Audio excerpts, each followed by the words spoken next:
Hey, welcome to our garden tour, but this time in the summer. That's right. So last time a lot of people liked our previous one that we did in spring. So now we are in mid-July. It has been temperatures in the mid-90s. And just as a reminder, we are in the South of the United States and we are in zone 8A.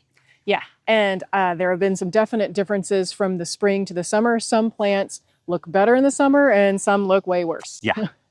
So we're excited to show you all this. Just like before, we're going to get really nerdy and dorky into all of this. We're going to share all the different trees, different cultivars that we have to give an idea about how nerdy this will get. And we're going to try to compare some of the video to video from before so you can really see the difference really easily. So stick around. There's a whole lot. Last time it took us over 2 hours. Hopefully we'll get it down a little bit less than that, but I don't know how we'll I don't think we will. But y'all, it is hot right now. It is warm right now. So if you see us sweating, that's what's going on. Oh, and last note, we were out of town for a while. Our weeds got a little out of control. So give us a little bit of leniency on the weeds. We did what we could, but if you see them, maybe that's just a different cultivar you don't know. So anyway, thanks for watching. Stick around. Here we go. Hey, so starting our tour in our front planter bed, this is Mikawa Yatsubusa Japanese maple. So you probably saw this earlier in the spring where it was a much lighter green. Now it's kind of in its full, deep, dark green for the summer. And also look at this crazy growth. This is a surprising thing for us.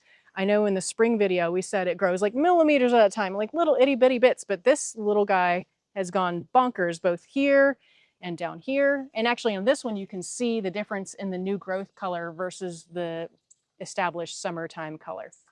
So that's really surprising on this one. This has been in the ground in this spot for about a year and a half.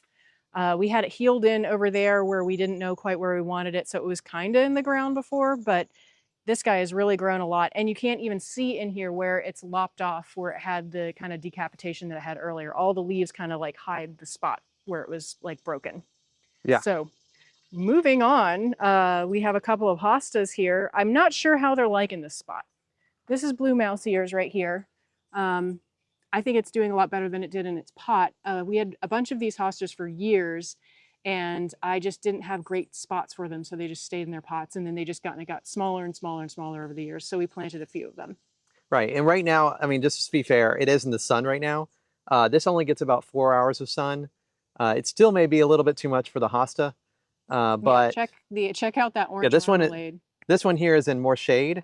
And you can see, so I'll just point here. This is, so that's kind of burn damage there. So that's where it got a little bit scalded. But we also had, to be fair, we had a late freeze actually, and it really hurt a lot of these things. So, which we probably mentioned in our springtime video.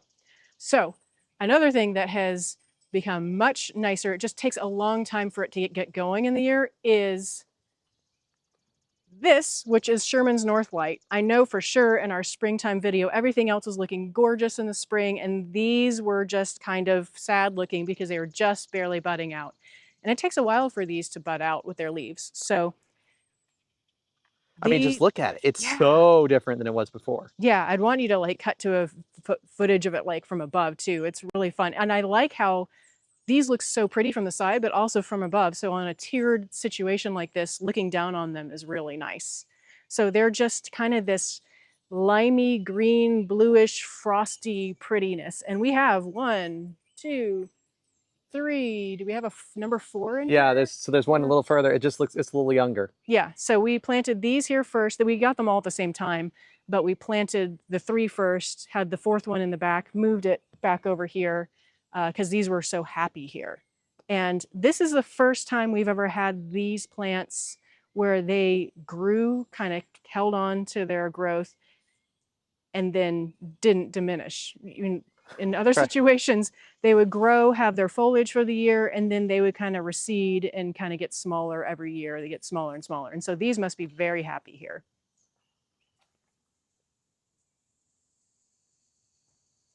Okay. Do you want to trade? And I'll talk about I think that's a Fukuzumi, right? Yeah. And then this, before we trade, this is Dancing Queen Hosta. It's getting a little burnt. I think it had frost damage too, and there's some buggies getting on here, but this is probably too much light for here in this specific situation. That's why it's getting this kind of white bleaching happening right here. Well, and if you were seeing in the spring, it was much more yellow. And then now it's kind of a more yellow and whitish green. Mostly green, I would call it. Yeah. All right, let's trade. Okay. Okay, here we go. All right, so this is Fukuzumi, Japanese white pine. So the new growth, I mean, you can kind of see it. So it was that right there. And maybe this. It didn't push out as much growth as I thought this year. This is only about 4 to 5 inches, maybe. And you can see it even has a little growth nose that didn't stick out there. So that's what this guy's been doing. It's still very unique and very nice shape to it. I think it's about the same as it was Honestly, in the spring. I think it hasn't changed pretty much at all. It may not have even pushed out much growth, and I just am assuming that it did. So this is another Sherman's Northlight. So this is Metasequoia again, Dawn Redwood. It's a dwarf variety. And I mean, it's doing great. It has really great pushing out of growth here. Well, and I will say these are probably going to get too big for this spot. Like that's really close. Yeah, we're gonna have to move these. They're gonna get way too big. But luckily, I mean, if they're only been in the ground a year or two, it's pretty easy to move plants. More than 2 years, it's gonna start to get more difficult. Okay, so we have some surprise comebacks this year, which are right here. I doubt you could even see them. Oh, hey. So this is American ginkgo, which I've looked. Some of y'all might be thinking that those little shoots are coming out of the original tree, like below the graft. They aren't. I was checking it. They are coming from the actual graft, or above the graft. So they are American. It's Merkan, I think, or Merikan. Yeah. No A in it, just American. And then this one is a troll. I thought it had died. So we had a really early frost. And I was sure that it had died. And it has kind of come back. And you can tell. A hard winter in December, too. Like we got way lower in temperatures than we ever had. Right. And I can even show here, like right here. Here, I'll try not, I might shadow too much in it. But right here, that's the graft. And everything that has foliage is north of the graft. I'm sure we've lost these branches up here. Like there's really no question to it that we've probably lost these. They don't. Okay, they do break a little. So I was going to say, if they snap, then you've definitely lost them. So we'll see. I'm kind of giving this time, but I know I really should just cut it off and keep them going. Okay, so this is this tiny curls? What is this guy? Squiggles, wiggles, tiny curls. Tiny curls. Tiny curls. So this is Pinus strobus, which is an eastern white pine. Pinus strobus, tiny curls. So I guess people normally candle this. So I haven't candled this yet. Candling is when it starts pushing out here. This is the new growth. Let me show you here. So this here, where my hand is, that's the new growth right there. And it started going up to this. So what a lot of people will do is they'll candle it. So the new growth will start and then you just literally cut it off right about there. And it forces it to stay more compact. I didn't do that. I wasn't sure how much the growth rate was. This is turning out, that's probably about 6 inches at the high side, about 5 to 6 inches. And that was all over the entire tree. Well, it's nice to get some height on this. And once it gets to a nice size, then we can start candling it. Right. And so just as a note, so it is still a dwarf. Dwarfs are 6 inches or less. So this is still considered a dwarf, but it is a fast growing dwarf is what I'd put it at least where we are. Let's see here. This is a Gimborn's ideal with a nice weed tree next to it. Yeah, I don't even know how that got in there. That's not even like native soil. How did that happen? While we were out of town for like 5 weeks. That's what happened. So get out of here. This is a Gimborn's ideal. You can see at the top, it's pushed a little bit, maybe 3 inches at the top, and you can see a tiny cone up there. I don't know if you can get that, but there's a little tiny cone, and even at the very top, there's a few tiny cones happening. Let's see. So this is the other Sherman's Northlight. Yeah, look at the difference in size and like how full it is. Right. So this is the more recent one that we put in here compared to the other one. And even though we did purchase them at the same time, so there's that one, and then there's that one. Right. Oh. Okay. Oh, you found our cat? Yeah, there she is. I let the cat out. Okay, good to know. She said she wanted to go outside, so I thought she'd join us for the tour. Okay.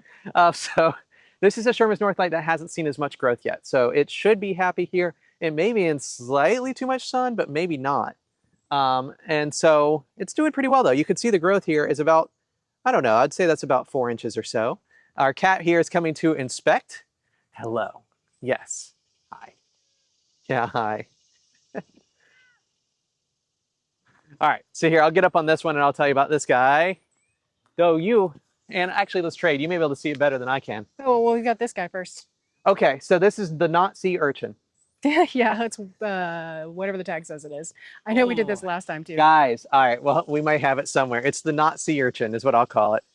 So this is I think it's a Pinus strobus, which is the eastern white pine.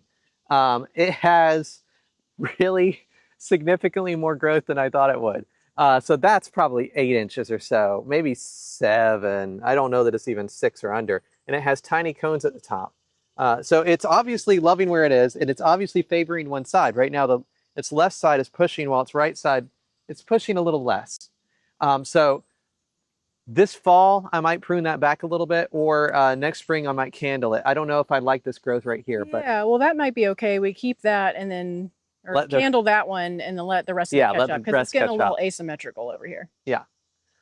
So that's that one. Let's see. Here is this. Which one is this again, Anna? That is Blue Star. I'm not going That's to right. tell you the scientific name. We can put it at the bottom. All right. Um, So this is Blue Star. This is the second year I think this has been in the ground, maybe only first. Yeah, and Look then how there's great it's more done. back there, like back there past the cat.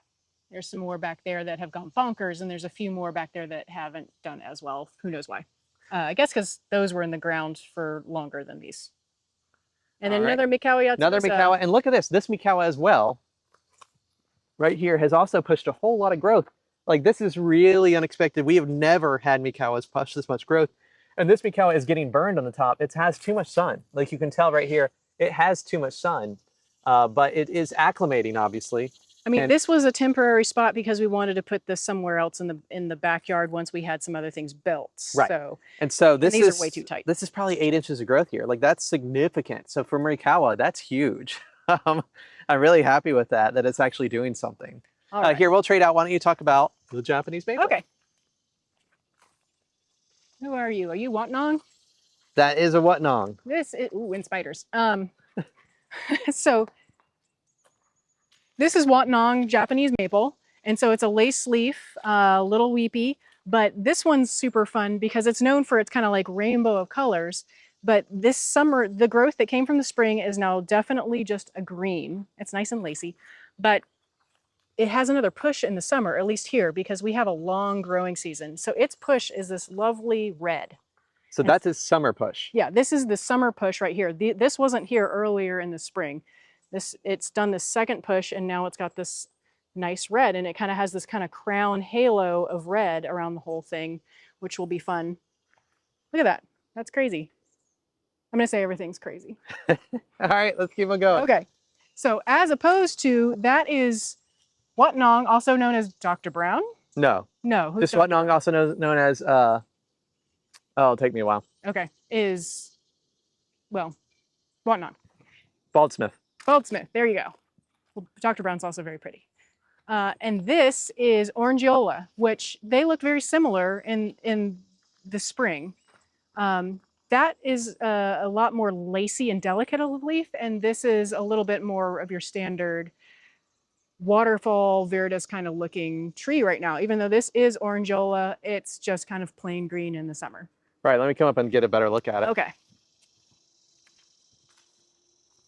Because this is, I mean, it's about as green as you can get. So, and this is in a fair amount of sun here. This is in like 8 hours of sun, maybe 9. And it is still not really very orange for us in our zone. Now, we remember we do have a high amount of humidity as well. So with our humidity, as Anna's like over there melting, Yeah. we do have a high amount of humidity. It's better in the shade. So we'll get there soon. We'll be there soon. So Tombleys, or who are you? That's a Skeeter's broom, I Skeeter's think. broom.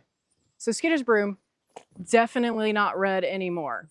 So, but a very cool, like green and purple kind of combo, like almost black purple. And the stems here are kind of red. That's not really what it's known for, but definitely not holding its red. Up here on new growth up here, kind of these shoots. So it has got some red up there. It's got some shoots still in its red, but then look at the shoots at the top. I know, he's going to town up there. We're gonna have to pick a leader, I think. So each of those shoots have to be over 2 feet. Here, I'll go a ways away, and you try to go next to it. And we're gonna show, here, come up the hill a little bit, and we'll show everybody. Like, look at this. Yeah. I don't know if they can even see it, but that is, I mean, 2.5 feet, maybe 3 feet. That's gotta be 3 And so feet. the color of the tree doesn't seem to matter so much from the front where it gets more sun and the back where it's shaded. Where it's shaded itself more, down here is green, whereas this is like that purpley, dark black maroonish, weird, cool Okay. color, which Well, I and think show me, it's can you put fun. your hand next to the next to that big growth spurt? Like just There's pull the whole growth spurt away for a little bit so we can see how big it is. that. Like it's way down there. Okay. Yeah, it's like way, way. Here and Sometimes they behind you, go. while we're here, behind you, by the way. Oh, these are the blue stars. So these two were in the ground before we did this retaining wall, which we do have a video on how we built this retaining wall. I had these two planted here and I just avoided them with all the construction. And these other ones down here, this one, and there's one by your foot that's only like one little sprig. These were in pots for a year longer than these. And look at the difference. It's really the root system because these die back down to like nothing and you can cut them off for the winter. So it's this foliage comes back every year. So, but the roots stay in there, the roots are established. All right, and here, let's keep on going. Let's look at the koru. Okay. Oh, we've missed this golden guy here. Just to show everybody, here's the golden guy. I think he's doing well. He's just going to creep along He's the about ground. triple the size that we got him. I mean, you can see his growth over there. Yeah. Oh, and just as I mentioned, nothing really remarkable, but Sengo Kaku's doing just fine over here in the shade.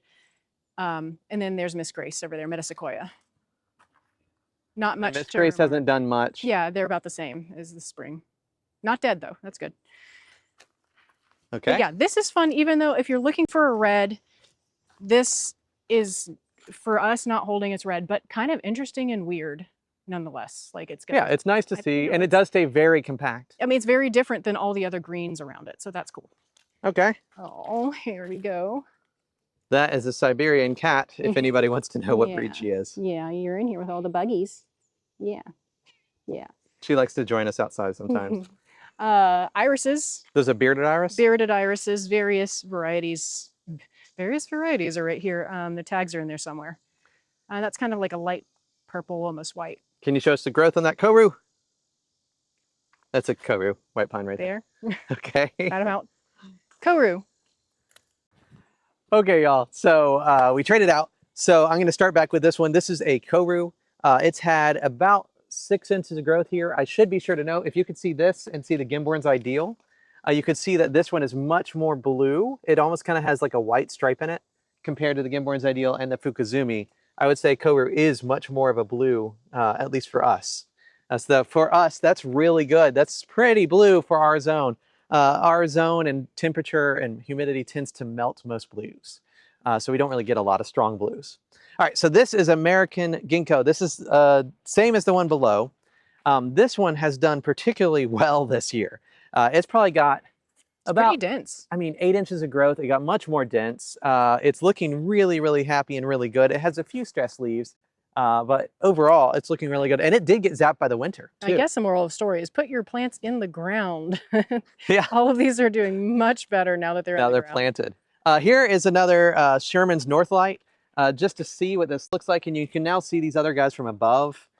They look really neat. And they have, I guess, I don't know, 10 inches of growth in all directions.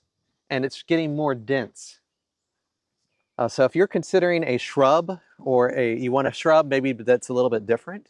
I would really consider these. This one has a little bit of pushing out on some directions, some crazy ones sticking out the sides, but it generally wants to be a globe, I think, mostly. Right. It's not called Nana, but Nana usually means globe. So that's, it still wants to be, like, it wants to be a bush. It's still kind of almost up to your hip in height. I've seen these where they are as tall as us. Yeah, they can get pretty big. It does really well. The only thing I would say about this, if you're considering it, is that it does defoliate during the winter, just like all Metasequoia or Dawn Redwoods. So if you're wanting it, just something to know is that it looks a little spindly during the winter.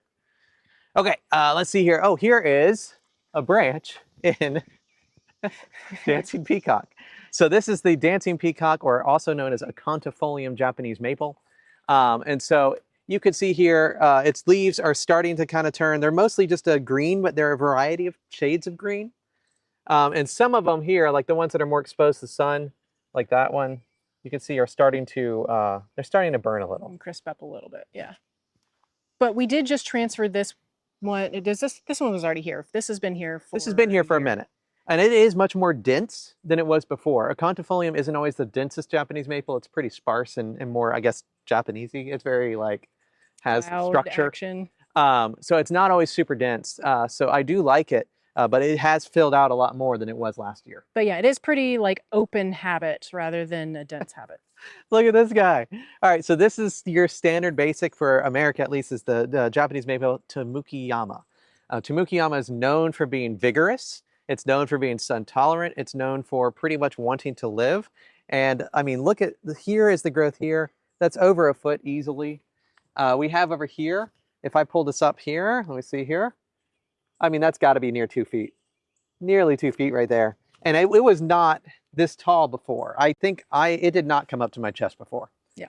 And this has not been in the ground very long at all. We knew that it would grow pretty rapidly, which is why we put it where we did. We didn't actually put it very close to the edge of the planter bed.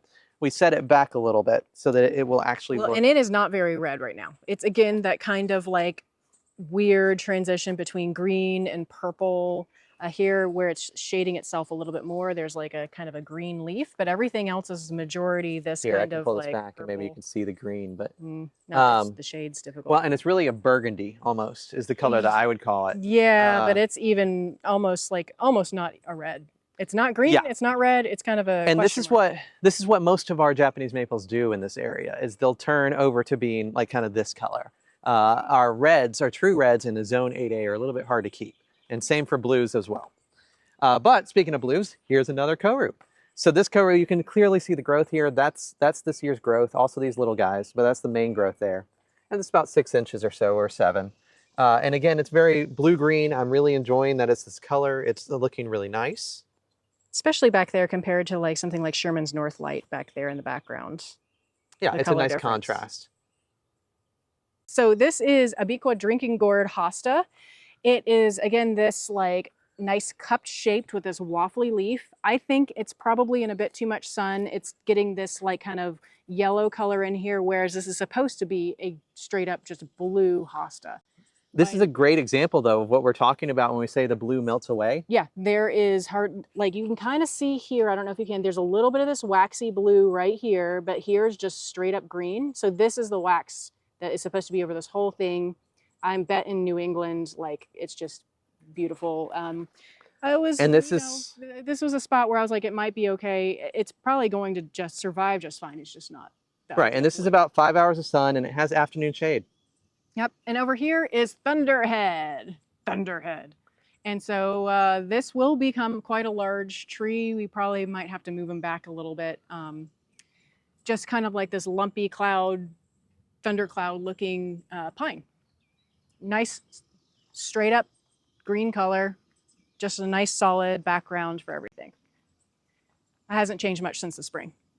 Purple Ghost Japanese maple. This is what we moved from our backyard to the front yard. This was here in our spring tour. Reticulated leaves and probably getting maybe a little bit too much sun, but in other places in the backyard, it just stays this beautiful kind of red. So here, if you get close right here, you can see that there is red on the leaf with kind of like the veins turning green. And you can see the shape there of this kind of like jagged edge. Up here, I don't know why, basically solid green. Don't know why, maybe it's shading itself out. But yeah. It's not the showstopper it was anymore. It's still nice, it's not and pretty, but it's not that vibrant spring color. Right, it's this particular one is a very nice shaped tree, but yeah, it's not that like pow, like popsicle purple in front anymore. But then, the Tsumikiyama is almost black, so this one's holding some red, but it's not super vibrant. And again, that's 5 to 6 hours of sun. And then this is just a ghost fern over here. Okay. I think, right? Yeah. And happy as clam. Nice to be in the ground for once. Nice size. I need to get some of our other ferns in the ground too, but I haven't planted them yet. All right, so I think probably the highlight of the summer is our Oculus draconis. So when we left you last in the spring, he was looking kind of miserable and sad. And it just takes a while for Oculus draconis to get going. So this is the dragon's eye pine. And if I move this down, you can kind of see it's kind of got these rings that makes it look like a dragon's eye. And what it really is just this like kind of stripe action. So there's this kind of white creamy color, green, cream, green, this banding. And This one is doing quite well. We have 2 more in our backyard that I think might be a slightly different cultivar. And those were looking really sad for a while. This one has been pretty healthy. The other ones not so much, and now they're kind of bouncing back in the spring. So this is, the showstopper of the yard for the spring for sure. And just to reference, it is a Japanese, I think it's a red pine. Okay. Yep. All right, well, let's go to the other side. So the other side is in a lot more shade. Yeah. People will be happy to see that. It maybe things may come across a little bit more blue. Because I'm melting just like that hosta over there. Yeah, Anna's a hosta. I'm a hosta. All right, hold on, let me get this. Let's back up a little bit. Let's start with our little gem. How about that? All right. New for this year is, and I don't even know if this was here in our spring tour. We might have bought this afterwards. I can't remember. Little Gem Magnolia, so it'll stay compact, and we just wanted something to kind of be in the place of this big scraggly whatever this is. I did look it up. I don't know what this is off the top of my head, but this is doing a good job of blocking these kind of like utility lines right here. And so we thought we would put this here, so maybe eventually we could take that one down because it's kind of scraggly. So Little Gem Magnolia stays pretty compact, both like this way and it looks like it's only had about 4 inches of growth, maybe 5. Yeah, but it's been planted this year, so it'll take a little bit to get established. Our camellias always kind of look a little rough in the summer. This is Frank Hauser. Not that you can really tell. It's really the difference you can see in the flowers. There are some differences in very slight, subtle differences for leaf color for camellias. Some are a little bit deeper green, some are a little bit brighter green, but at a glance you wouldn't really be able to tell other than the flowers. Well, and just a reminder that this winter all of our camellias got hit really hard with the frost. Yeah. They got down, it got down to like below 10 degrees Fahrenheit. And especially Frank, since he's a reticulata, he doesn't like, this is kind of the upper limit for Frank anyway. So the other ones did a little bit better than the Frank Hausers. And that's the Frank Hauser variegated because he's got the virus. So Sky Tower ginkgos all along the driveway. Here they are. They're just ginkgos. Some of them are doing a little bit more lateral growth than we let's try. I'm more excited about the Sky Towers. Okay. Here you go. All right. Okay. So Anna thinks that these are just regular ginkgos. Okay, so I'm excited about these ginkgos, guys. So this Sky Tower is supposed to grow mostly fastigious or vertically than most other kind of ginkgos. You can kind of see that with these kind of branches that are going up here in this upper direction. Not all of them have stuck to that, but I am pretty excited about them. Some of them have shown more growth. This one has a little bit of growth, but not very, this is not very much. It's a little bit more full than it was before. Let's find one that has some other growth on it. And you could see more of these camellias in the background. You could see where they had the frost damage. Later, I'll cut out some of that, but that's the main thing. Oh, and we had big storms. I don't know if you'll show them the giant branch that fell from a tree above. We're just waiting for these trees to drop all sorts of branches down here. We're just glad it didn't hit anybody and it didn't hit any of our plants. That's nice. That was just lucky. Not like the Siriu a couple of years ago where it took off about half the tree. That's right. Here we go. So like this one. Look at this guy. So this is a Sky Tower ginkgo again, and it has about that much growth. That's about a foot. And that's the right direction. That's the right direction. However, it's also got a foot here, a foot there, a foot, more than a foot over here. This is even more. Yeah, this one's going towards the driveway. This one, it's just all over. But some of them are going the right direction. But it is really neat. The idea that we have with all these ginkgos that we have here was to create a kind of a hedge during the summer, and during the fall having a nice long yellow line of them. Behind there, we put the camellias to actually make a real hedge that will be there year round. And the camellias are doing, some are doing very well. Like you can see this one, some are more cold tolerant. It's just kind of varies from cultivar to cultivar. Some are more cold tolerant, while some are not quite. Yeah, there's some brown on that one. You don't look all right, so we'll keep on going. Okay, so moving on. This is a very exciting one. So this is Twombly's Red Sentinel. Before we had here 2 more Sky Tower ginkgos, and we decided to move those because it really wasn't enough sun here. Right here, it gets maybe 2 to 3 hours of direct sun, and the rest is very high filtered, pretty dense shade. And so this is a Twombly's Red Sentinel. It's known to be one of the most red cultivars. There's some red. I found some red. And I'm just going to say that really bluntly. So again, in our zone, our reds don't really stay very red. And so I know that you're saying, well, what if it was in more sun? We just saw a scutus broom that's very closely related to Twombly's red sentinel. You can really A confuse them little pretty easily. interchangeably. They're both very dense, both very red. And that one's in way more sun. And again, this is as much red as this keeps. However, we have it here for blocking, we have it here for growth, and we have it here for the shape. And so, so far, it's looking really good. It is very dense. We have seen growth. We saw about 8 inches of growth on these each. It's not like the scutus broom this year that we saw a lot of big shoots come off of it. But do know those shoots don't always happen every year. So just because one year you see 2 or 3 feet of growth, it doesn't mean it's going to be repeated every year. Here, so let's trade, and you can talk about Jordan. Okay.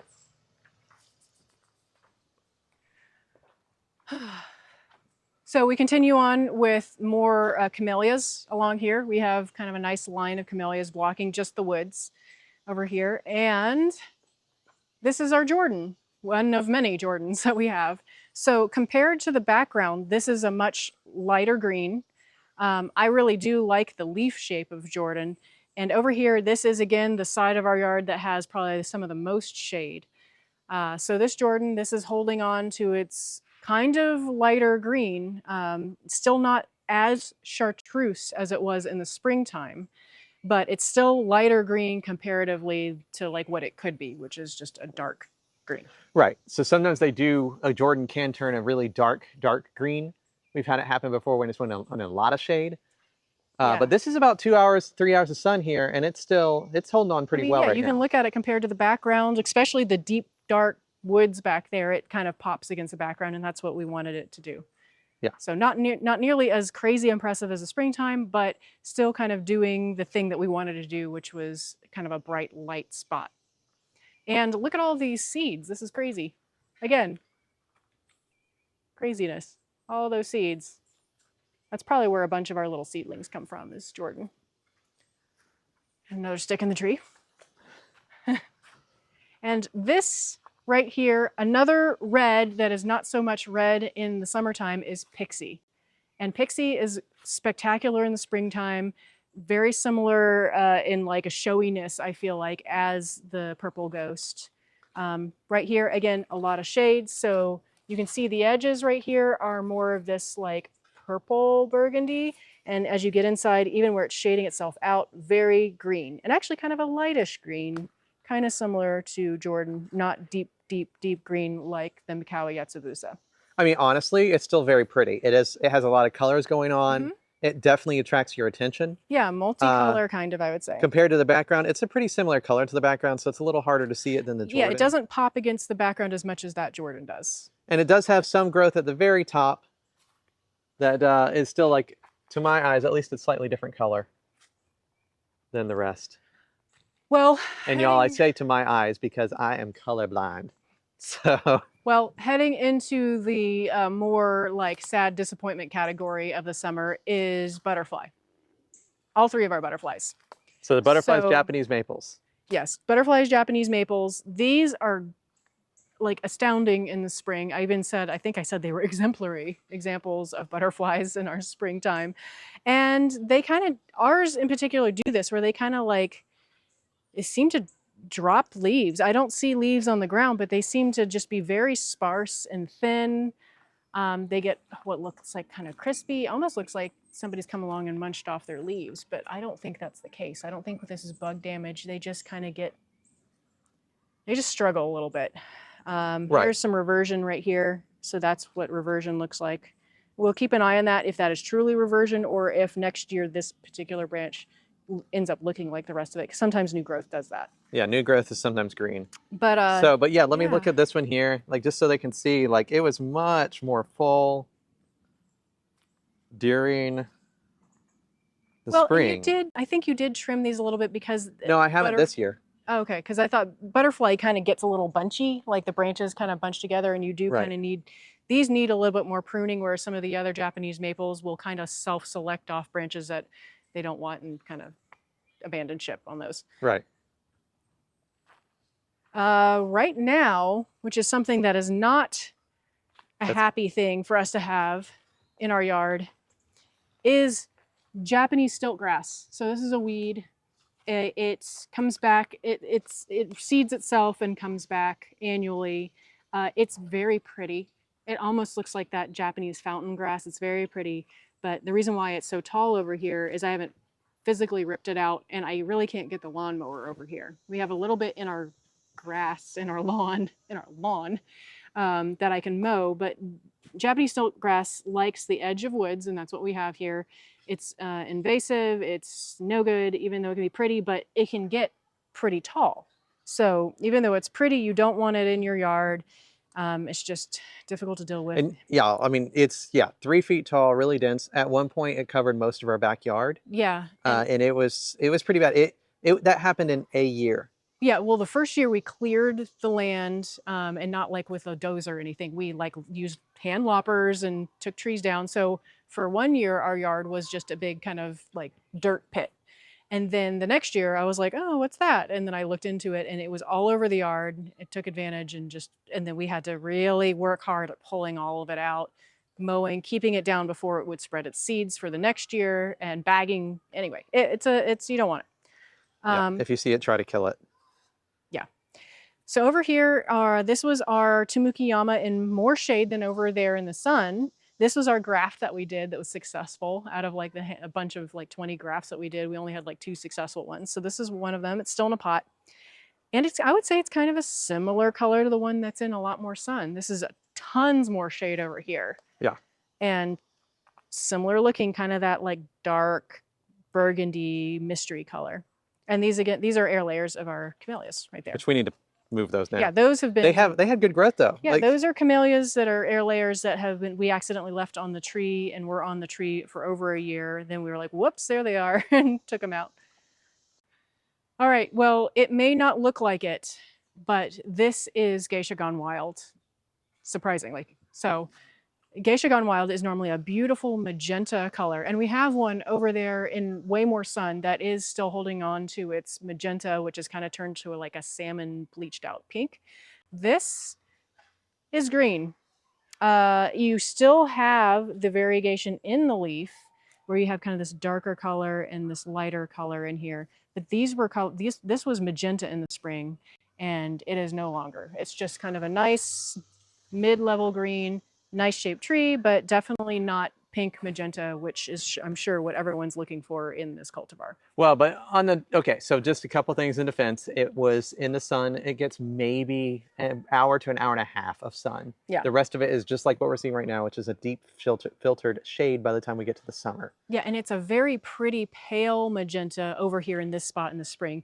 And it's neat to kind of look out the window and see this color versus the same exact one over there, which is more of like a hot pink. Yeah, though we did see some growth this year. Like, look, if you put your hand up towards the top, there is some real growth up there. It's about 6 inches of growth, maybe and that's 8. new for us this year. And I think it was putting on the growth in the spring, and we were excited about it because this has been here for several years, like 3. By the way, speaking of growth, look at this guy.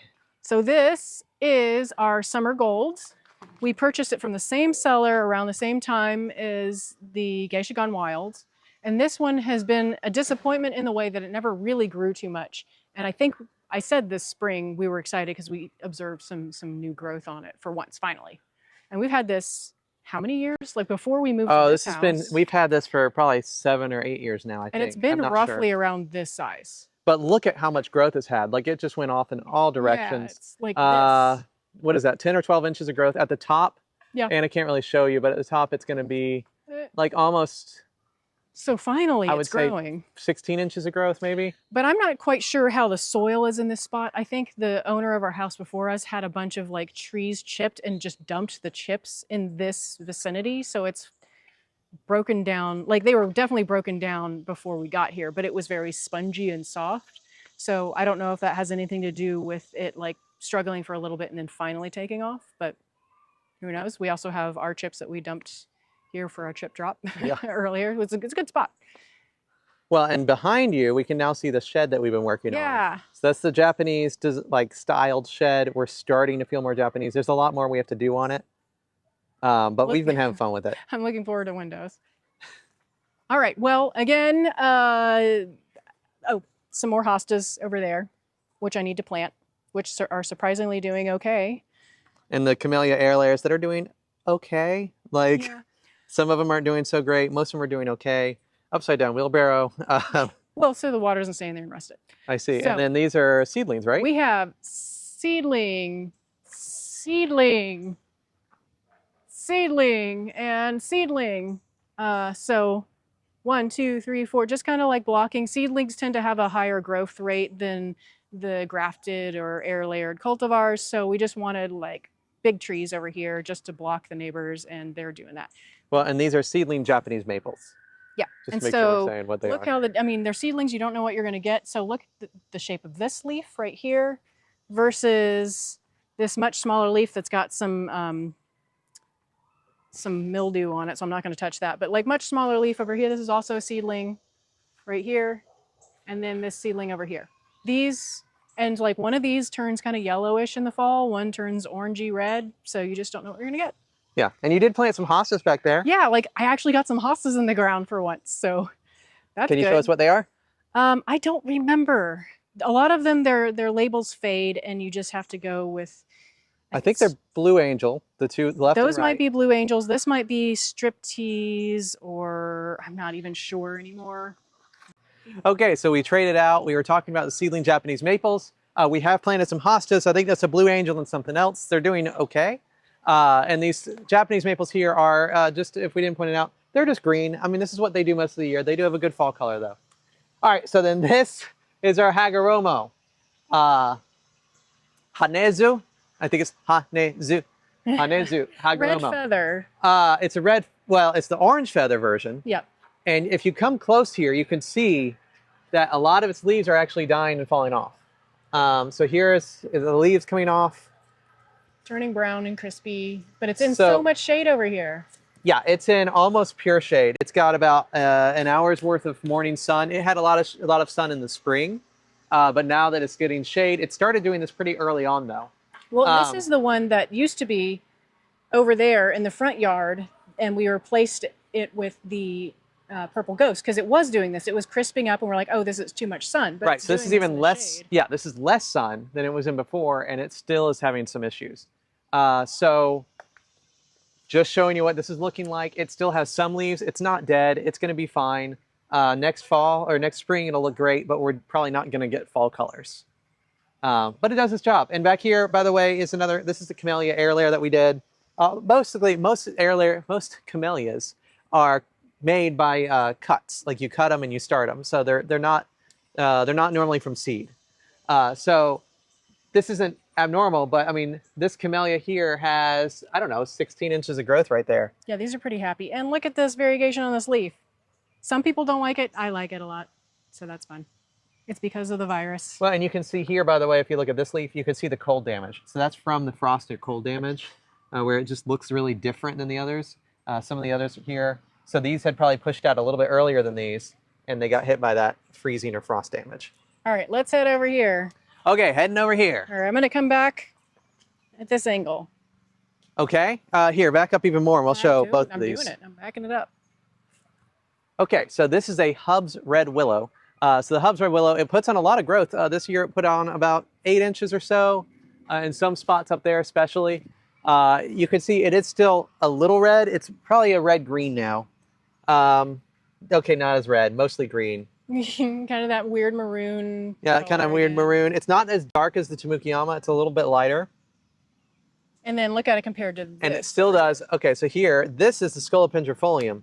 And this is supposed to be red, like a vibrant red. And you can see the color differences there. In the spring, this has a real stark contrast. And in the fall, it has a real stark contrast. In the fall, this will turn back to red. I think this turns yellow. Yeah, which is nice. This past year, they didn't do it at the same time. So we were excited about it. And then they didn't turn it. Well, and Scolopendrifolium, so you can see some of its new growth here. So like we were saying before, the new growth is oftentimes different leaf shape. And this is really exemplary of this. So normally this is a linear lobed Japanese maple like this. I'll pull down the other one in a second. Yeah. So this is what the leaves normally look like. This is some of its new growth this year. And you can see that it just looks like a little bit more of a regular leaf. It looks a little different, but... That'll change next year. It'll likely change. It could be reversion, but I don't know that this one reverts. This one had a little bit of struggle with the frost that we had this year, the 9 degrees or so that it got down to. It lost a couple of its upper limbs. They just never leafed out. I think Koto no Ito is one that you have to watch out for a reversion. Okay. Similar. So anyway, it's done pretty well. I see a few bald spots on it, but it's doing well overall. This is a little honey hydrangea. Took me a second. And it's kind of this light chartreuse oak leaf hydrangea green, and its flowers are not super remarkable. It's more for the foliage. Right, and right now, so this is in, again, pretty deep shade. Now it's only getting maybe 1 to 2 hours of sun, and it's being shaded out with the scolopendra volume above it. So this is kind of it's about the same color as that Jordan that we saw earlier. I wouldn't call it yellow anymore, but it is still a kind of bright color, and you do still have some new shoots coming out. It's not necessarily known for its flowers. So it does have flowers, and it's going to be full of flowers pretty soon, but it's not necessarily known for those. This is another one. It hasn't been as happy where it is, but I can see right here it's got a shoot of at least a foot or more coming out the middle. And this is what it does in the fall, by the way. This red, that's the color it normally goes to the fall, which means it could be a little stressed. If you see fall colors on your plant early, that sometimes means that it's stressed or not loving where it is. You'll see that in Japanese maples, you'll see that in hydrangea, and maybe a few others. But it's not wilting like crazy, so it should have enough water, which is good. Okay, so if you back way up, be careful though. I'm backing it up. Yeah. Okay, I'm gonna read the tag, make sure I actually get this right because I keep on forgetting. So this is, we have it here as a Bini Shigetsu Sawa. But argument is possibly could be an aka. So we really like it. It's no longer the wonderful color that it was in the spring. It's a bit different now. So it should be able to show you. And then it does still have some reticulation to the leaves. It's still a really neat leaf, but now I'd say it's a very green color. I would say that some of the leaves are about as green as you get. Yeah, there's a little bit, I mean, it's green with a little bit of like purple kind of on there, not so much. I mean, it's so striking in the spring, and right now it's just kind of like meh. But I want to point out this though. The branches of it are extremely dark colored. So unlike a lot of Japanese maples that have reds or greens for their branch color, I mean, it's not black, but it's a very dark, dark kind of purple color. So it does strike out, and you can kind of see the branching underneath really easily. That's the new branches, like old bark is just kind of... Yeah, old bark is regular. All right, then next up, so we do have a ghost fern and a couple of, here. We have a ghost fern and a couple of Japanese painted ferns. So these are new to the ground. These might be the Ursulas. These could be the Ursula. They're pretty new. Ursula is usually a little bit more red. So if this is a little bit more red, then that's probably an Ursula. It's got some purple in there, yeah. So the ghost fern is doing well. This is what a ghost fern does, and it'll get much bigger than this. It's just new to the ground, so it'll start to grow probably next year. All right. And then this is the, I believe this is a viridis, right? I think, yeah, this is viridis. So this is viridis, or also known as waterfall Japanese maple.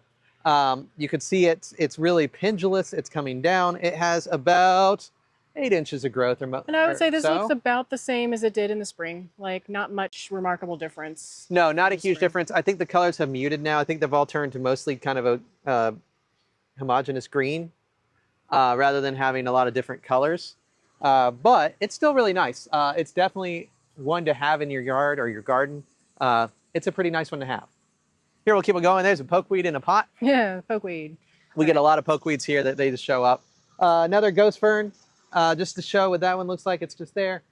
So this is Orange Dream Japanese maple. So Orange Dream, we are about as south as you can go for this cultivar. And there are some that are other ones, like there's an Aureum that's also known for really bright colors that just won't make it here at all. And so this one, actually, you can see here, I'm not going to touch these leaves. This has a little bit of mildew on it. So that probably came from the woods. So we need to hit that with a copper fungicide to get rid of that. But you can tell it's thinned out. It's kind of like the Hagoromo, where it's thinned out. It's lost this branch in the middle, you can see. Well, we bought this at the same time as the Hagoromo, which is on the other side of the shed. And they both kind of struggled the entire time we've had them. So I would say this is the second year? Second or third, yeah. This one, oh, you can see a little bit of new growth right here. Look right there. Oh, yeah. A little bit of new growth. But yeah, they both struggled. This, lost some branches in the center there. Just the way this guy is, I guess. I don't know. Yeah, so we're going to give it a few years. Some people have had really great success with Orange Dream in the south, in climate zones 8A, 7B. In the north, it's a fantastic cultivar and can even stay that kind of really nice chartreuse color most of the year. And up there, it leaves out for some people really orange. So for us, we mostly just see chartreuse, and then it goes to this kind of color. This hosta here, back there, yeah, that's look at that hosta. Oh, I think there's a tag. This is Monrovia plantain lily, Paul's Glory. That's surprising. I mean, I'm the one who planted it, but I would have guessed that that was orange marmalade because of how yellow it is. That's Right. surprising. It looks great. So this is a Paul's Glory. Hostas are also known as plantain lilies. And it's doing great. Yeah, look at that. Ooh, look at that So- cool stripe in the middle of that one. And for anybody watching, again, Zone 8A, but this is like very little sun. We should here. plant more Paul's Glories. We're going to plant more Paul's Glories. Paul's Glories are pretty cheap. That one was $4.88. They are no longer that price. They Inflation. were $4.88. That is probably like a $15. It was not nearly that size, though. It had to be a quarter of that size when we got it. It was Yeah. probably in those little pots. Looks like it came from Walmart. So I'm just going to say where it came from. Probably did. Watch for hosta virus X, though, when you buy from places Yeah, like so, well, Walmart. something to know about that. So we really say to buy most of your stuff from a nursery or a backyard grower, which is what we do a lot. So I haven't mentioned the tree price on most of these, but most of the things we've gotten have been on clearance, or like this Orange Dream was very cheap and on clearance. Well, that's probably why it's having a hard time, is because it was in the almost dead bin when we bought it. So. It was in, yeah, they call it the boneyard. So a lot of these have been clearance kind of things. So, but anyway, we do suggest buying from a nursery or reputable grower. However, every now and then check Walmart, because hostas are sometimes super cheap there. And sometimes they'll have something random. Like one time they had orange marmalade. It's like they had like 30 and they were like $3. So this is pre-pandemic, but still something to keep an eye on. Okay, so I was here to show this azalea. And so we were over in Ireland recently. And Rhododendron.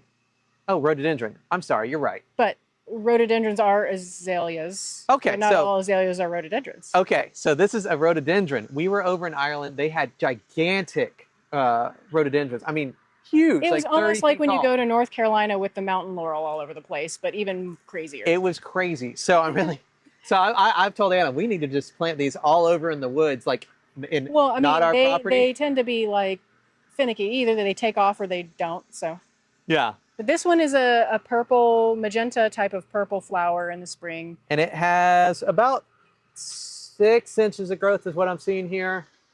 4 to 6 inches of growth in all directions. So obviously it takes a really long time for them to get extremely large, but this is a really great one. I'm excited that we have it. Oh, and hey, in the background behind you is our magnolia air layer that we took off from our guy. We had a tree. Oh, you can't see it from here. But there was a tree in our backyard in the middle. It was in an unfortunate spot. So we air layered it and got this tree off of it before we cut it down. That's right. And you can see here, it's got about a foot, 2 feet, maybe 2 feet of growth on it on that one branch. So this is just a mystery magnolia, just volunteer magnolia. Don't know what Right. this And is. it even has now a root flare at the bottom, which is kind of fun to see on a air layer. Air layers are not, like, it takes a while for it to build the root flare or the, what is it called, nabari in the bonsai world? I think it's called nabari. So anyway, in the bonsai. This is just... These were clearance. It's tulip poplar that's trying to... We got come these in. so cheap. Oh yeah, that's a tulip poplar we keep cutting back every year. If you haven't seen, maybe they're not familiar with tulip poplars, let's show them for a second. Okay. Maybe you guys aren't familiar with the tulip poplar, so I thought I'd show it. So this is 1 year's growth. It is Well, it's trying to come out of the stump, right? right. It's coming out of the stump. There you This go. is taller than me. The leaves are rather large. It's a little bit of a messy tree. Well, here, I'll pan up to a bigger tulip poplar. Yeah. There you go. That's a tulip poplar. And it has tulip-looking flowers. That's why it's called a tulip poplar.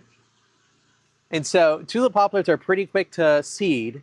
They're native to our area, so they're not necessarily invasive, but they certainly like to put out a lot of new growth new guys. every Yeah, I'm constantly picking these out of the mulch. And so they're a little bit dirty though, or messy, because they drop these. They push out a whole lot of these things, and they also make the tulip-shaped things, which fall every spring after they've germinated. They'll fall to the ground, and so they'll tulips keep the everywhere. seeds like this. You can see that's a seed in there. They'll keep the seed pod, and they're working on making babies, but they've dropped the flowers, and so they're a little messy, but they're fine for overhead. We'll end up cutting that again. All right, so So here's these, our other guys. all right, so these were just clearance magnolias. One of them is a bracken brown. Maybe they're both bracken brown. They have put on maybe 6 or 12 inches of growth. They're known for being very big trees. We These have them must have here. gotten much bigger. I mean, we transported these in our trailer. We did. So that's a lot They were bigger. big when we transported them, but they're much bigger now. And they're finally starting to fill out. And our idea here is just to have a blocking between us and the 400-yard back And neighbor. a lovely, dark, glossy background for these other trees in the foreground. That's right. For the other brightly done trees like this one. Well, this guy's looking like he's having a hard time too. What's Yeah, going so on this over is here? coral pink. This is the other one that tends to have a hard time for us. So it's really nice, and it has kind of this dusty leaf to it. Yeah, and dusty as in like a pattern, not mildew. Yeah, it's got a pattern that's kind of dusty. This dusty pattern. Obviously, what's happening here, if you ask me, is it's not getting enough water, or it wasn't at one point. When we were out of town for those 5 weeks, we got very little rain here. And so because of that, some of these have, we just let them But be. then when we came back, we've got lots of rain, so. Right. So, but that's kind of a little bit, too late for this guy. But he's doing fine. He's in a whole lot of shade. We can't put him in more shade than that this. stressed out. He just. So anyway, this is a coral pink in the summer, just to show you what that looks like.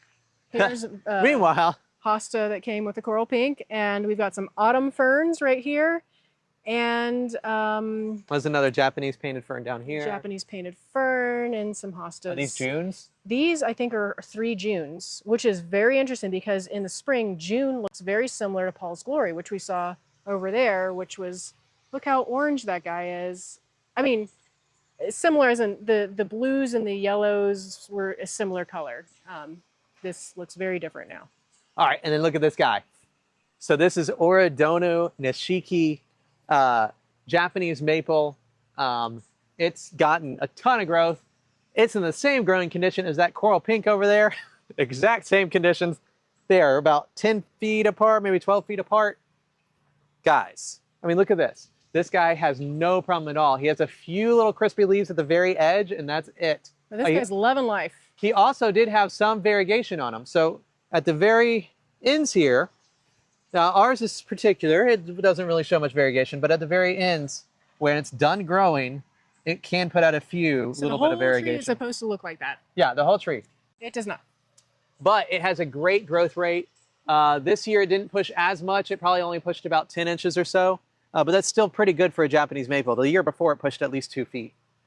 This is another Oncantifolium. And you can kind of see again, this is similar growing conditions as the other coral bark. And it's doing pretty well. This Oncantifolium we've had for a while. It started out really small. We had it in too much shade, which was deep shade all day. This gets about 1 hour of sun over here direct, and then the rest is high filtered shade. And it's doing pretty well.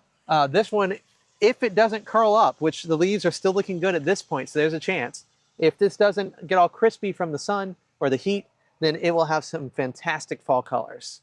Yeah, and this one seems to really like it right here, although I don't know if it's an exact spot that we want to keep it. Just other one right next to it is the Megitsu. It also has really good fall colors, very similar to the dancing peacock. I would say it's having a little bit more growth than the other one. It's probably got about 8 inches or so of growth. It has very large leaves, and they get larger as it grows older. There's some stress right there, some purple leaves. Oh, it looks like it's been nibbled on a little bit by someone.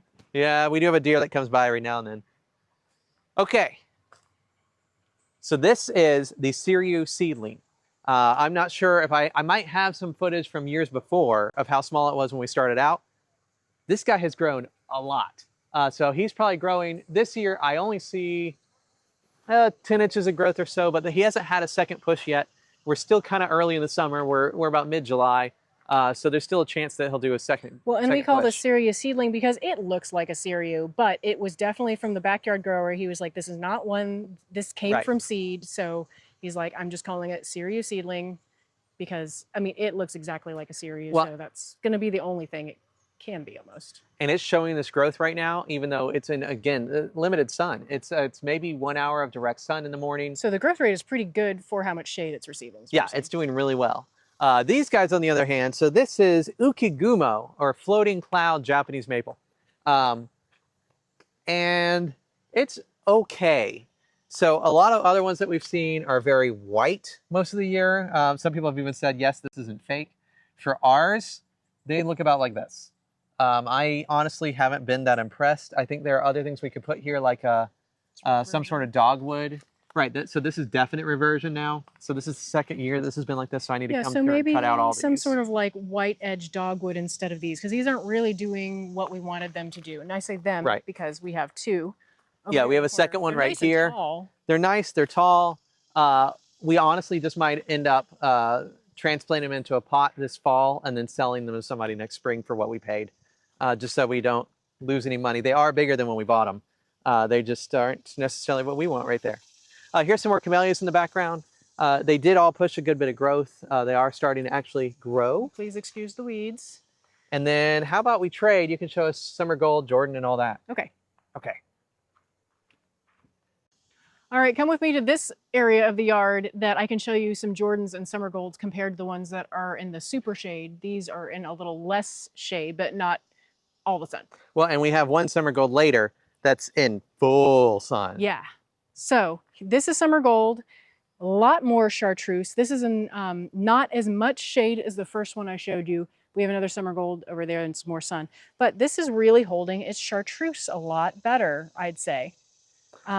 It's when you look out the window from our house, it's not like kabam like it was in the springtime, but this is still pretty bright and nice. Like if you look at it from this angle against the dark background over here, you can see it next to the other trees back there and like how yellow it is compared to the just straight up plain green behind it. Right. So that's why we love summer gold and Jordan so much. Well, and you can also see its growth right here. So it's growth right here. So this is all new growth up at the top. And that's probably a little bit more than a foot, or right around a foot. Mosquitoes. We're starting to have mosquitoes, y'all. Yeah.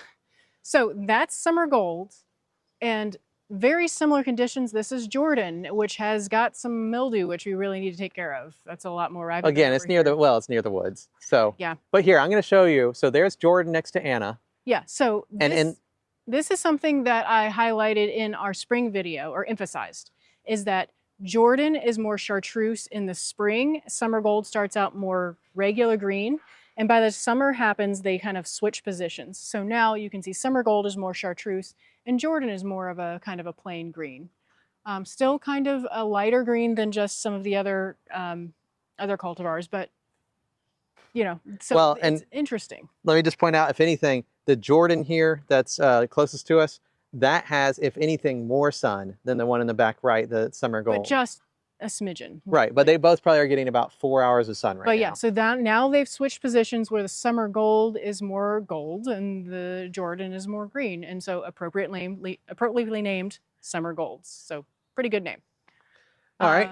Right over here. On here, I'm going to do a quick close-up of the Jordan leaves that don't have mildew on them. And there's that mildew, just so y'all know. If you see this mildew, copper fungicide will take care of this. Agrifos will also do it, which I think it now has another name, but it's PHOS is in the name. All right, let's keep on going. All right, this is amber ghost, so very similar to purple ghost, and actually I would say they kind of look very similar to each other in the summer now. Purple ghost in the spring is that purple popsicle color, and amber ghost really does have this like creamy parchment white to almost peachy pink color, and now it's just kind of green. There's some, when you get really close down here, you can see the reticulation in the leaves, like the veining, and you know, it has this specific leaf shape that's just the same as purple ghost. Well, and this one, just to show, this is the air layer that we had set up earlier. If you haven't seen the air layer video, this is the tree that we actually did this air layer to. And then there's an air layer that clearly failed up there because the branch is dead now. Right, so this branch did really well. That one, either we didn't fully remove the cambium layer, which there's a real chance that may have been what happened, or we cut too deep. So one or the other happened. That one obviously just needs to be cut off now. But this, you can still see the reticulation. But here, these, where they have more sun, looks almost like a completely different tree. Like these leaves look very different. It's just, they've just faded out to kind of like mush. Yeah, they've kind of lost their reticulation. And I should say, so some people for this amber ghost, like theirs stay red all year. Like, Well, it's kind of peachy. There's some reds down here. This is a right. lighter green, so this is, I guess, muddied out because it's just kind of mushed to green. This has got retained its reticulation. It's lighter in color, and at the edges, it's kind of still has this like blush of pink. And then the dead branch. So. All right, well, let's keep it going. All right. Well, speaking. Oh, we missed the emerald lace there. Oh, okay. Well, emerald lace we're going to move. A lot of people have like a love-hate relationship with emerald lace because it grows so crazy. So we've only had this for a few years. I mean, look, put your hand up at the top. Like that's 2-3 feet of growth right there. It's obviously lost some of the foliage, but it's fine. And so some people don't like it because it does grow so fast in an unexpected manner, even though people warn them, hey, this thing's like a monster. So just plant it in the right spot. This is not the right spot. We're just waiting to build some other stuff to put it in the spot we want it. Well, and again, to get that shape, what we did is we had it planted because it likes to grow vertically, horizontally. Yeah. And then we planted it back upright again. We moved it. And then it weeped again. And so then we planted it a different direction and we like staked it up. So you just have to stake this one. And actually, we probably need to stake it some more. I was just going to let it start going from there. I thought it might be neat. That's a nice height. Yeah, I think that's a nice height. That's taller than we are. So spiders. It'd be hard to prune it much taller than that. Well, and talking about kind of like weeping is here's Ryusin, which we do have staked right here to help encourage it go up. So this is Ryusin. This is a normal leafed, not lace leaf, but a weeping cultivar. I think there's some other ones that people have developed now that are, so this isn't absolutely unique on its own. Some yellow versions. Get out of here, Buggy. This is some new growth right here. This whole thing right here. And it's like this lovely little arched curve that's doing right here. Well, here, show us this other summer gold really fast while we're here. And then this guy was a clearance one. So if it's not looking the best, it started off terrible. Let's go to the sun side though. Okay. So this one is in more sun. So this is summer gold number 3 in more sun. I'm in the sun. More chartreuse. I think even more chartreuse. Here, let me see if I can, they're kind of different. Yeah, they're not. There's the one in the background.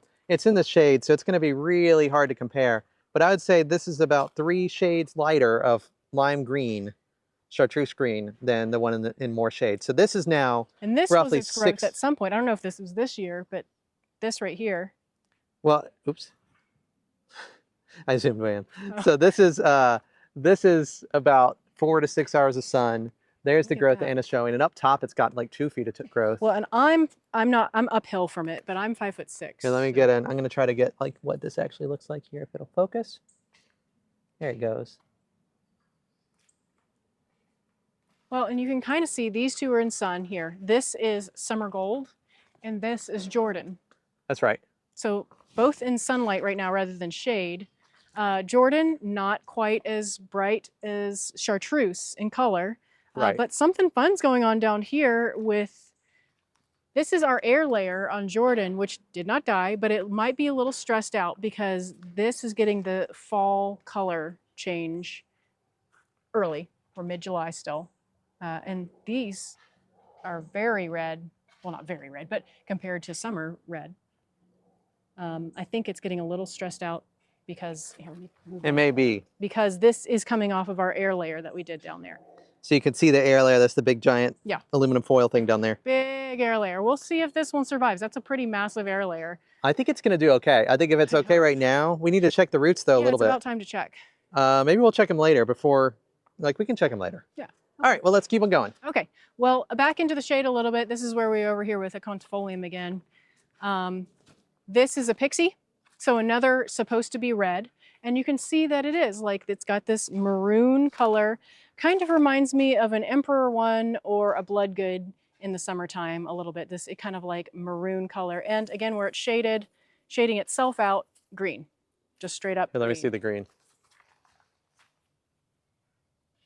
There it is, green. And that's kind of a cool thing that happens. So it gets this multicolor look with the green, the layering of the red and maroon and green. But not that like fire engine red that you get in the springtime. All right. So now we're back to where the ukigumos are behind us. Ukigumos are back there. So here is just a seedling, just a block. Which again just means it's a Japanese maple from seed. Yep. So no name cultivar.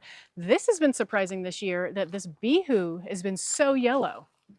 Now, don't know if that means it's stressed out to all get out or whatever, but Probably means that, but look at probably that. is not loving life. But look how, I mean, when I say chartreuse, that's more of like a yellow leaning green, whereas this bihu right now is straight up yellow.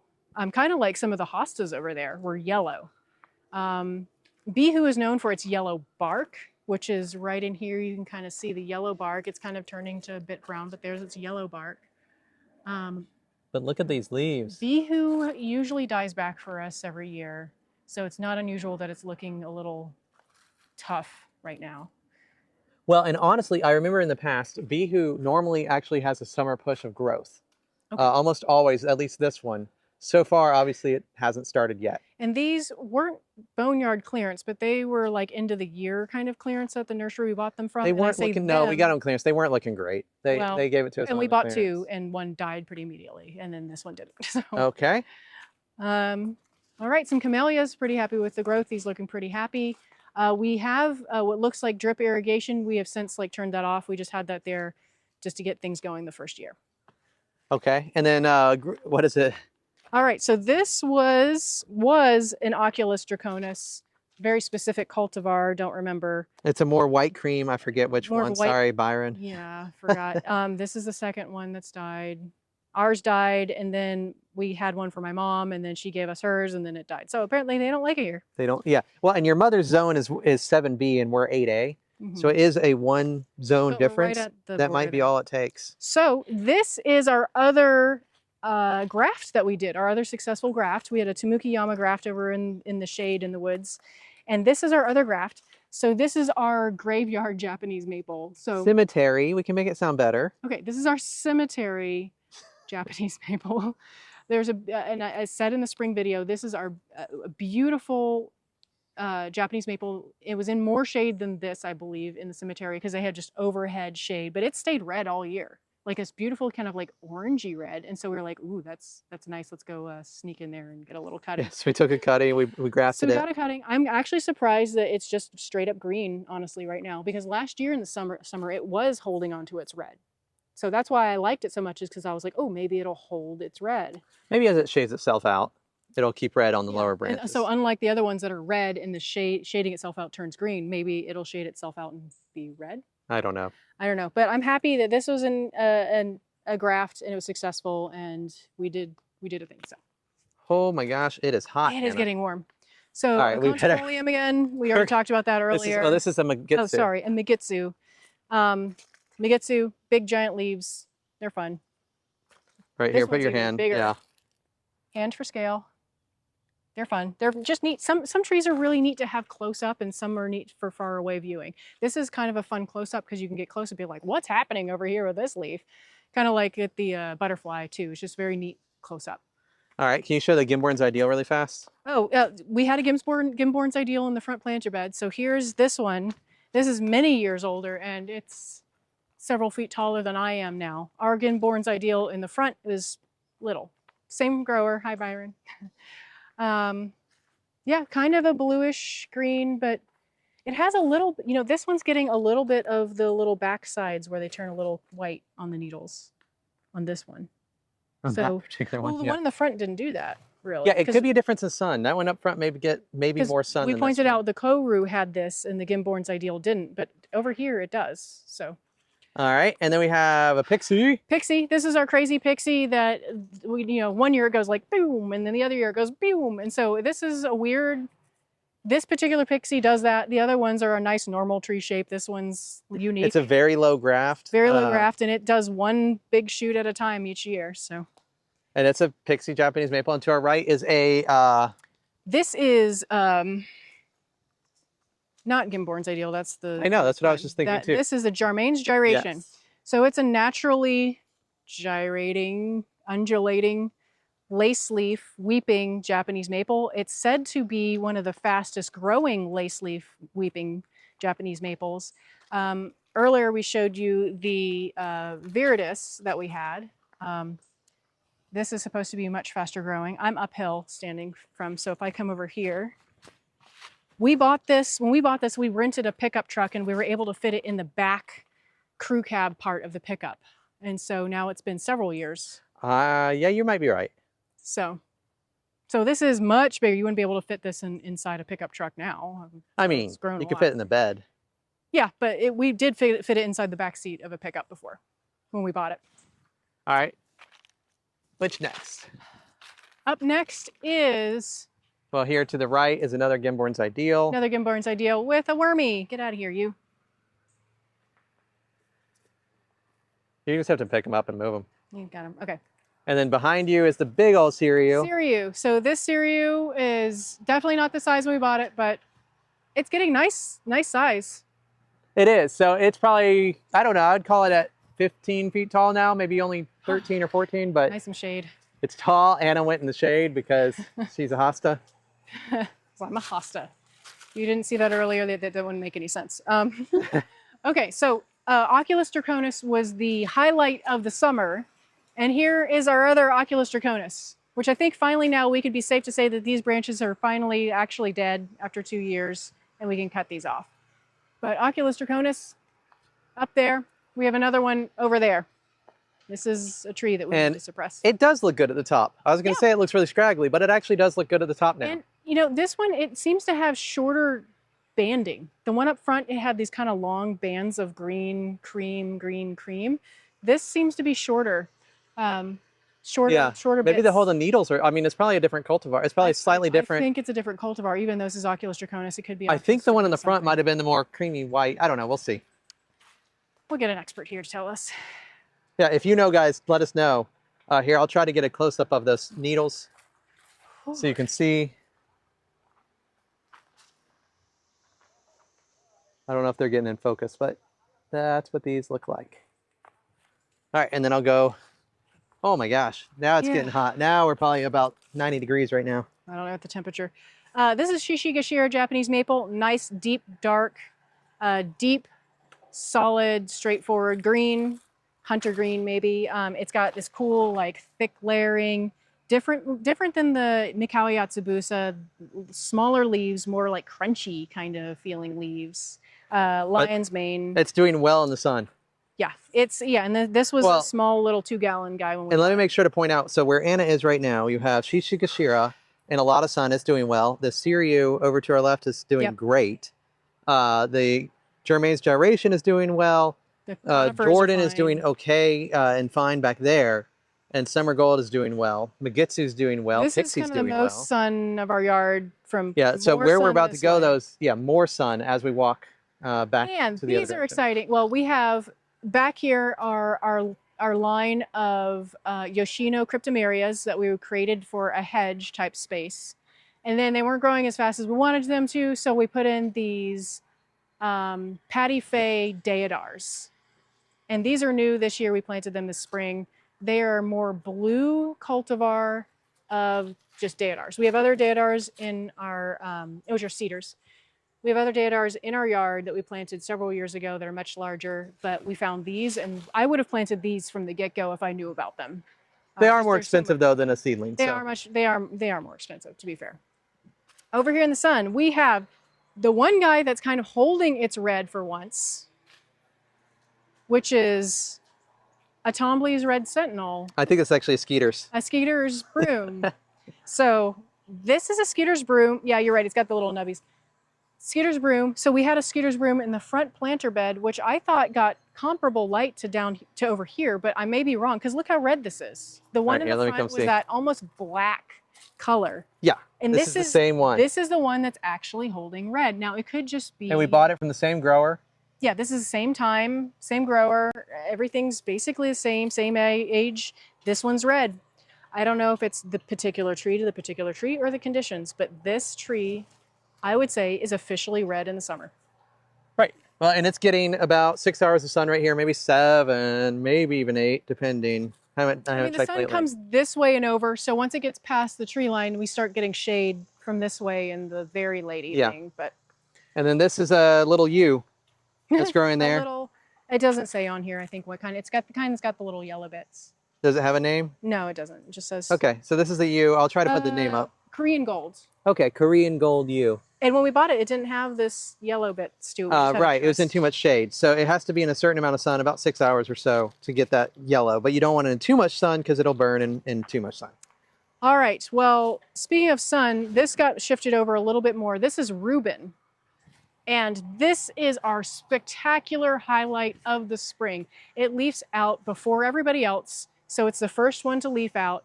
And it is a beautiful salmon pink. And it's, I would have this just because of the spring color. Right now, it's kind of like a, it's not It's green. Yeah, it's green. I mean, But it's just it likes to spread way out really wide, which is a unique shape. But and here's I like some wanted newer growth over here. But I honestly, we moved it farther over because we wanted to get it away from the Germain's Duration. Even though that's a weeping lace leaf, from afar, they kind of looked similar shapes. So we wanted to do something different, get it farther away. Spectacular in the spring, kind of mediocre in the summer. All right, here, let's trade. All right, so we're gonna try to go a little faster because it's getting really hot. So this is a pseudo-larix, which is a false larch. It's a super neat tree. We can't grow real larches here due to the heat and the humidity. So these are a false larch and they do really well. In past years, we've had up to 3 feet of growth a year on it, but right now it's looking like we're only getting about 4 or 5 inches, which is fine. It's a perfectly nice sized tree. It is at least 15 feet tall, and it's looking really, really good. It does have cones in it. That's not the right kind of cone. This is a pine cone from the pine tree above us, loblolly pine, if you're not familiar with them. All right, here, I'll go this one first. This is a variegated ginkgo. We need to water this guy. It fell over earlier and it looks like He's fine. So he's got about 8 inches of growth or 10 inches of growth here. This is Sunstream. Sunstream ginkgo. Has this pretty, here. Stripy variegation, yellow and green. All right, this is another pixie. So this pixie is always really fun to look at. We can see this from all of our windows. This is a pixie Japanese maple. And again, it has that real variation in colors. So you have kind of a burgundy red that's in the sun, but then when you get to more shade, it is super green.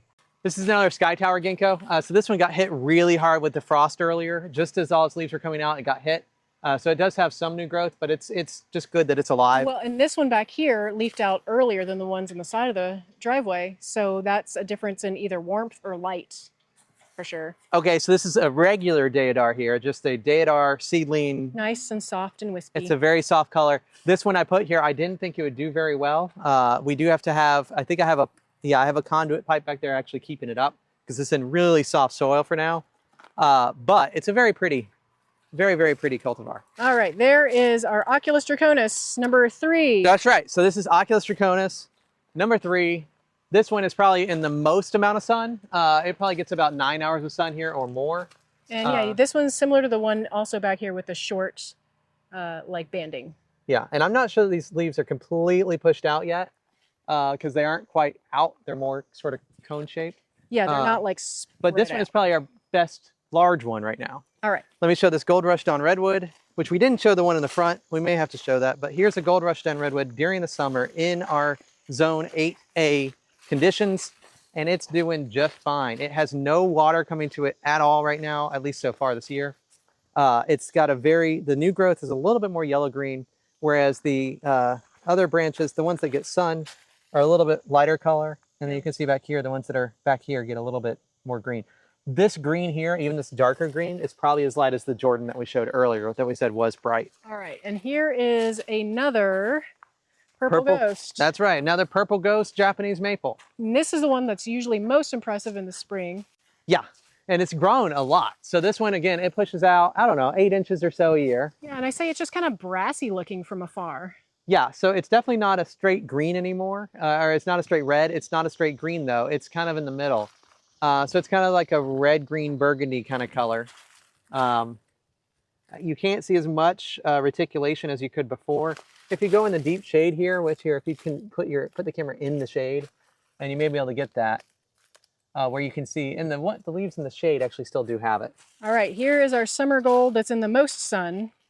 Right, so this is summer gold, Japanese maple. This is the one that is the most yellow-green. I can look from this one to the one over there and tell that this one is more yellow.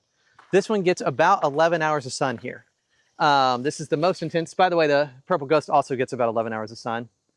So here, if you come over here, you should be able to get both in the same shot. If you shoot straight through here, all right, and you'll be able to see that this one is brighter than the one in the background. Yeah, just more yellow. They're So this both one, bright, but this one's just more yellow, and then that one back there is a little bit more green. right. And you can see even on the top here, if I pull this down, you can see some white starting to come in. So it's a little bleaching. Like it's almost like it's in a little too much sun. That's right. And so when we had a Jordan in this much sun, so we had a Jordan in this much sun, people say it can take full sun. It can take maybe 6 to 7 hours of sun. It can't take 11. So the Jordan would have this white, and then it would start curling, all the leaves would start curling up. Yeah, just dry out. The summer gold, on the other hand, will have this kind of light white color start to come in the middle where it's getting a little bit bleaching. But so far the leaves aren't all curling up except for maybe the newest, most tender ones. All right, over here is our other Geisha Gone Wild. Here, you want to trade? Yeah. Okay. I'm sorry, I probably look like I'm melting now. Oops. So, whew, okay, this is Geisha Gone Wild over here. It's stayed this same size the entire time we've had this tree, so it's been several years. Not really grown, actually had a little bit of dieback right here. But look at the color. Look at the color. It's got some red in here, and then you can see some of these other ones have like the red with the white margin and the green center there. Usually it's kind of this green center with this pink margin. And this one, this is the one that I said earlier was more magenta pink in the spring, whereas the one over there is more like a soft, like baby pink color, even though they're both Geisha Gone Wild. Not Shiraz. Yeah, neither are Shiraz. However, it did have some growth, but we're also seeing, again, some dieback. Yeah. So there are some branches here that have some dieback on them. But overall, it's doing okay. It's in a fair amount of sun here. It does get shade from the strong shadow you see behind Anna. That's from a pine tree. Oh, yeah, there's another pine tree. And so that pine tree, the shade will come onto it about 2 o'clock in the afternoon. Yeah. So the worst, hottest part like of the day. Sundial. Yeah, hottest part of the day, it gets a good bit of shade. Anyway, so this is what we'll see how this goes. Those were gold rushed on redwood earlier. This is redwood. This is amber glow. Yes. And we've only seen small amber glows. Actually, recently, this summer, we did see a kind of a larger one, and it looked just like a gold rushed on redwood. I thought the amber glows looked pretty scraggly when I saw them in the garden centers. But maybe they just were having a hard time because this one looks really nice. And the one I saw at our most recent garden center that was pretty tall, the tallest one I've ever seen, looked just like a gold rushed on redwood. All right, nice. Let's keep on going. All right, Tamukiyama. So we showed you the Tamukiyama out front. This is also another Tamukiyama purchased around the same time, but obviously a much older tree to begin with. And this one is in what I would think is similar amount of sun, but maybe just different time of year. No, it's in 2 or 3 times the amount of sun. Do you think so? Oh yeah, I guess the front planter bed. Your front planter bed is about 4 hours. So this is probably about 11 still. Okay, well Maybe this is more. actually a burgundy. It's red. Like this is the color you expect from a Tamukiyama in the summer. It's this kind of like burgundy red. It is not fire engine red like you get in the fall color or the spring color, but this is pretty good. Well, and up in some climates, some northern climates, yours may actually stay pretty red throughout the year, especially if it's in full sun. Well, here's a gold rushed on redwood again. We planted this a year before the other one. It's a lot bigger. And down here, pretty straight up green, but these that have the sun exposure, that golden color. Yeah, let me come see it. This golden color. And maybe a little, look at this kind of little bit of sun bleaching on this leaf right Yeah, here. by August, they'll start to have some white on them. And then you can see back here how green it is where the leaves are shading themselves. Okay, so it's getting really hot and really sunny now. All right, so we were just saying, so this is the gold rush on redwood, and you can even see here, this one's really good to see. You can start to see the bleaching happening on its leaves that are in a little bit, probably too much sun. Which I would think that would be But impossible. it doesn't really burn from that for us. And so that's about 11 hours of sun, and it loves it. If it was getting more water, I'm sure it'd be happier. This is another Patty Fay Deodar. To give an idea, when we planted these, I think they were about maybe this tall or so. So I think it's seen a lot of growth this year. It's hard to tell on deodars where the new growth for the season starts and stops because they tend to grow all summer. And Did we plant this last fall or the spring? I don't know. But either way, it's one growing season. Yeah. And so, oh, here we go, some shade. So shade. So, Thank you, clouds. So anyway, what I was going to say, though, is it hardens off really fast, the new growth. And so it's kind of hard to tell where it started. Maybe it's just this part here, but it's still about 16 inches so far, and it'll continue to grow. It's about 6 inches out in every direction on the branches as well. Yeah. This is a Feelin' Sunny Deodar. So that one's more blue, and this one has more of a yellow-green tips. And during the spring, it's very yellow, the new growth. So you still have the new growth here. This is about, I don't know, at least 10 inches of growth here. At the top, it's probably about the same. I would say by the end of the season, it's going to grow about 2 feet up. Maybe the Patty Fay will do the same. We're not sure yet. Tell me about the Siriu. Oh, Siriu. So this is our biggest Siriu. We got it at the same time as the other one. Maybe they are about the same size. This is in, again, very full sun. It's probably in about, 10 to 12 hours of sun per day. It's doing great. It has no watering going to it at all. It has a lot of vertical growth. It's growing up a lot lately. And it has very fine cut leaves. And it can grow anywhere from 10 inches to 2 feet a year, easily. Just whatever it decides to do. There's our other Siriu way over there in the center. Oh yeah, well, I'm just showing what the yard looks like is nice. All right, let's go over here. So anyway, Siriu, great one to do. So this is Orange Flame, Japanese maple. And Orange Flame at the top, I don't know if you can see it up there, that's like almost 4 feet of growth. Maybe at least 3. Yeah, and a little bit of orange at the top with that new growth. Does it? Yeah, one little sprig.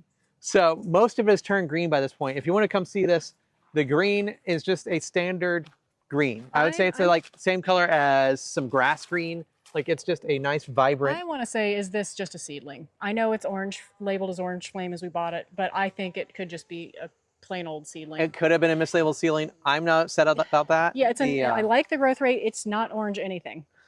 So I'm not upset about that. We're using it for blocking. I think it's a great tree to have. Obviously during the winter it defoliates, but it's doing great. It's growing great. It's happy.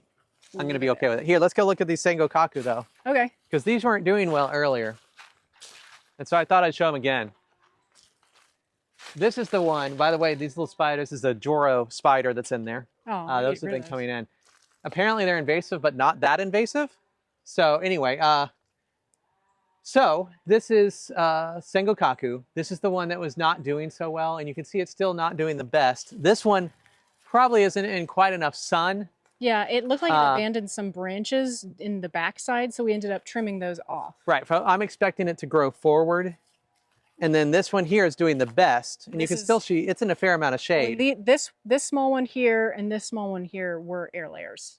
And so Sengokaku, they have a red bark, and they have a kind of light green leaf. They're usually always a light green leaf. And they're usually reliably a nice bright green against a dark background too. Right. I wouldn't always call them chartreuse as summer gold. No, not nearly. No, They're not as chartreuse as summer gold, but they are still a nice light green. They lean towards the yellow, but not quite. Yeah. Let's see here. Let's keep on going. We are getting close to being done, though. We may go down there and see that other gold rush just so people know the size of it. Seedling. So this is a seedling. Oh, and this is, if you're not familiar with this kind of thing, this is a vine here. But I thought I might show it. So this is a vine. This is called muscadine. You in the shade. I can't see you. Ugh. Okay, so this is a vine right here. I thought I would show it. It's growing through this tree right now. This is a muscadine vine. So muscadines, I don't know if I'm sure. Somebody check me on this. I think they're a type of grape. I know you can use, they make a fruit that's like a grape that you can even turn into wine. Not the best wine, but a wine. So this is muscadine. It tends to grow pretty rapidly in our area. Yeah, you got to stay on top of it. In fact, I just pulled off a little branch. But this is just a seedling. It's fine. We have more cryptomeria here. These are all Yoshino cryptomeria, and they're growing a fair amount now. They kind of sneak up on you in growth. You're not sure how much growth you're getting until you see it later in the year. Until you're like, oh, look at that. And then we planted this guy. This is a bracken brown magnolia that we put here. We put it here because this is mostly shade throughout the year. And so magnolia can do better in some shade, and it'll grow still pretty densely. Oh yeah, and it's called bracken brown because the back of the leaf is brown. It's also fuzzy if you're touching it. It has there's like a fuzzy kind of like teddy bear one too. This is like a lamb's ear kind of texture. And And then we have another magnolia in the back and Little some more magnolia Japanese seedling Japanese maple seedlings. So we're almost done. This is another Sango Kaku. So this is another air layer. This is the one that was near our shed, and we moved it over here. And it is a little bit brighter green color. You can see a little bit of burning. So that's burning right there. That's scorching.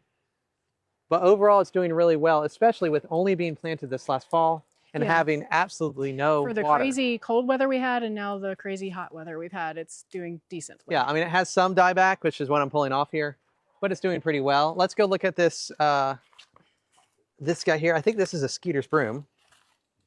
So this is another Skeeter's broom. This one has a dogwood above it. And so this Skeeter's broom, to my eyes, looks a little bit more red in some of the areas. Yeah, it is. This one's actually holding its red pretty well too. So it may be having to do with a little bit more shade too. So the one up front maybe gets more sun. I don't know. This one does get a fair amount of shade because right now it would be full sun, but the dogwood is blocking most of it. Yeah, I would say this is decently red as well. And I mean, this is about as red as we get in the summer, other than maybe the other one's a little bit more red. It's kind of like Tamukiyama red, but you know, they're denser leaves. All right, and then we have one more of these guys. This is another Feelin' Sunny Deodar. We planted this one specifically for blocking in this area. It's a little sparse, but it'll grow and get big. And it is growing about 2 feet a year. Right now, it's about halfway through its growth spurt. So all right, let's go down there and look at that. All right, I'm going to go down there. Here, let's trade for a second. So on our left here, these are all Deodars that we're passing. And they do get about 8 to 9 hours of sun here. Right now, they do get afternoon shade, and so they're pretty happy. But we also have what we're passing is our little garden. Again, we were out of town this year, so we didn't really do much with the garden and didn't really clear out the weeds yet. Regular Deodar. This is a Sango Kaku. So that's the Sango Kaku. We've had that in the ground maybe 2 years. Yeah, not very long. And it's already that tall. It started out about 8 feet tall. Although I see some stuff happening with its bark that doesn't look good, so... Oh, that's just growth or freeze damage. It's I think okay. that might be freeze damage. Yeah, it may be. That 9 degrees really got some of them. Sango Kaku is more susceptible to cold damage. Right. So in the south, they seem to be pretty hardy for us in the south, whereas I've heard of other people in the north just give up on Sango Kakus. By the way, can you stand next to this for a second? Here's an Andina that I keep This is an Andina. back. I cut this down. I cut this down too, several times. So the Nandina is a Chinese plant, I think, originally. It is invasive. Yeah, people plant them decoratively all the time, but it is invasive. It is an invasive tree, and we have been trying to get rid of that one. So all right, and then Gold Rush John Redwood, the first one. Here, go stand next to it. I'll stay back here to try to get it in the same photo. So there's a Gold Rush Dawn Redwood. Yeah, so this has been planted just a year or so before the other one. Yeah, so it was planted a year before, and it had water from the air conditioning going to it every day. Yeah, so it's loving life. It's, I would say, not quite as gold as the ones in the backyard. Right, let's look at these leaves here. I bet it is towards the top where it's getting a lot of sun, but here it's definitely more like just a light green. And then out here it's more gold. So yeah. It's getting a little bit more sun. But as it shades itself out towards the middle, it's a little bit more green. Yeah. Oh, and then there's the Austrian pine. We didn't even talk about that. Yeah, so it's doing its correcting thing where we planted it on a slant on purpose to kind of get this angle, and now it's kind of like curving back north. So yeah, and it has 2 leaders right now. I wasn't sure which I wanted, so I just let both grow. That one. Okay, everybody, so that's it. That's our garden tour. It has been pretty hot, but we really appreciate you sticking with us. Yeah, thanks for joining us with the summer tour. We might even do a fall tour for fall leaves. Definitely might. And if you can, please like and subscribe if you'd like to see more of this. Oh, and also in the comments, please leave questions of anything that you have, comments about how things do for you, because I know it's different in different zones. So we'd love to hear from you and hear how everything's doing on your side.